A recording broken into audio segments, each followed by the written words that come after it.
બટાકા ટેમેટોસ જોશે, ગ્રીન ચટણી જોશે, લસણની ચટણી, કોથમીર, બટેકાનો માવો, મસાલા સેવ અને ઝીણી સેવ અને ડુંગળી. પહેલાં આપણે ટોસ્ટને આવી રીતે આંબલીનું પાણી રાખવાનું, આંબલીના પાણીમાં ડીપ કરી લેવાના. ડીપ કરી અને તરત જ આપણે એને બહાર કાઢી લેવાના, નહીંતર એકદમ પોચા પડી જશે તો ખાવાની મજા નહીં આવે.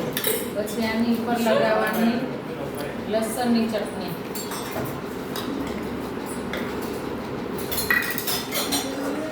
પછી લગાવવાની ગ્રીન ચટણી, પછી બટેકાનો માવો,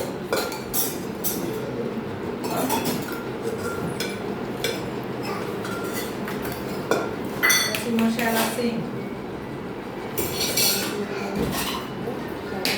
પછી તીખી મસાલા બુંદી આવે ને, તીખી મસાલા બુંદી, પછી ડુંગળી, ઝીણી સેવ,